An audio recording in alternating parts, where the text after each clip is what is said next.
Authorities మాత్రమే. వక్ఫ్ బోర్డులో కూడా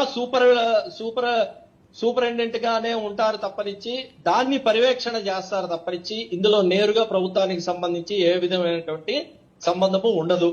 ఒకవేళ మీరు చెప్పిన ప్రకారమే వక్ఫ్ బోర్డ్ లో నాన్ ముస్లిమ్స్ వచ్చి చేరుతా ఉంటే వాళ్ళని ఒక అఫిడవిట్ ఇవ్వమనండి. మేము అల్లాని నమ్ముతున్నాము, మహమ్మద్ ప్రవక్త, చిట్టజోర్ ప్రవక్త, మేము కూడా నమాజ్ చేస్తాము, వక్ఫ్ బోర్డు కూడా ఫాలో అవుతాం అని చెప్పేసి వక్ఫ్ బోర్డు కూడా హిందువుల భూములు నాన్ ముస్లిం భూములు వక్ఫ్ భూములు అని చెప్పేసి చెప్తే వాళ్ళు తన్నాల పట్టుకొని వక్ఫ్ బోర్డు వాళ్ళు వచ్చి నాన్ ముస్లిం భూములు వక్ఫ్ భూములు అని చెప్తే తన్నాల్లో పట్టుకొని వచ్చి మరి నిన్ను వాళ్ళని ఎక్కువ దగ్గర తన్నాలా? మరి ఇది ఓకేనా?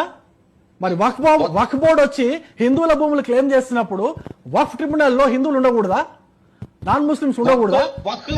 వక్ఫ్ బోర్డు ఎప్పుడు కూడా వక్ఫ్ బోర్డుకి సంబంధించిన భూములను ఎప్పుడు క్లెయిమ్ చేయలేదు. వక్ఫ్ భూముల్లో ఆక్రమణదారులుగా ఉన్నప్పుడు చేస్తుంది అంతవరకే. ఇప్పుడు ఆంధ్రప్రదేశ్ అంతవరకు తీసుకుంటే కనుక 48% భూములు వక్ఫ్ బోర్డుకు సంబంధించిన ఎవరు దానం చేసిండో చూపానికి ఇస్తారు నాన్ ముస్లిమ్స్. అరే ఎవరు దానం చేసిండు వక్ఫ్ బోర్డుకి ఆ భూముల్ని ఎవరు దానం చేసిరో చూపియండి, ఇచ్చేస్తారు. మరి కలెక్టర్ ఎందుకున్నాడు పీకనికేనా?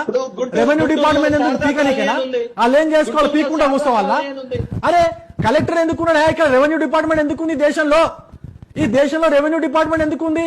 భూముల రికార్డులు వాళ్ళ దగ్గర ఉంటాయి కదా, గవర్నమెంట్ దగ్గర ఉంటాయి కదా. గవర్నమెంట్ దగ్గర ఉన్న భూముల రికార్డులు మేము కన్సిడర్ చేయాలనా? వక్ఫ్ బోర్డు దగ్గర ఉన్న భూముల రికార్డు మేము కన్సిడర్ చేయాలనా?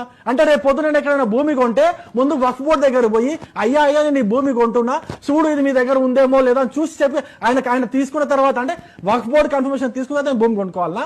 అంటే కలెక్టర్ కూడా వచ్చి వక్ఫ్ బోర్డు దగ్గరకు వచ్చి ఈ వక్ఫ్ భూమి కాదో చెక్ చేసుకోవడం చెప్పేసి ఒక రిక్వెస్ట్ లెటర్ పెట్టి అప్పుడు వక్ఫ్ కాదు మీరు తీసుకోవచ్చు అంటే అప్పుడు కలెక్టర్ పని చేయాలనా? అప్పటిదాకా పీకాలనా? ఏం మాట్లాడతావా? నాకు అర్థం కాదు. కొంచెమన్నా బుద్ధి ఉండాలి నీకు. మళ్ళీ లాయర్ అంటావు, ఏం లా చదివినావు? నీ బొంద లా చదివినావు. కలెక్టర్ దేనికి ఉన్నాడయా? రెవెన్యూ డిపార్ట్మెంట్ దేనికి ఉన్నదయా? వాళ్ళకి తెలియదా ఏ భూమి ఎవరిదని చెప్పి తెలియదా? ఇది గవర్నమెంట్ దా, ప్రైవేట్ దా, ఎక్కడి నుంచి వచ్చింది భూమి అని రికార్డ్స్ లేవా? కలెక్టర్ సిస్టమ్ ఎక్కడి నుంచి ఉన్నది? బ్రిటిష్ పాలకుల నుంచి ఉన్నది కదా. వాళ్ళ దగ్గర రికార్డ్స్ లేవా? ప్రతి గ్రామానికి సంబంధించిన యొక్క పొలిమేర వరకు ఎంత భూమి ఉంది, ఏ సర్వే నంబరు, ప్రతి ఒక్కటి ఉంది కదా.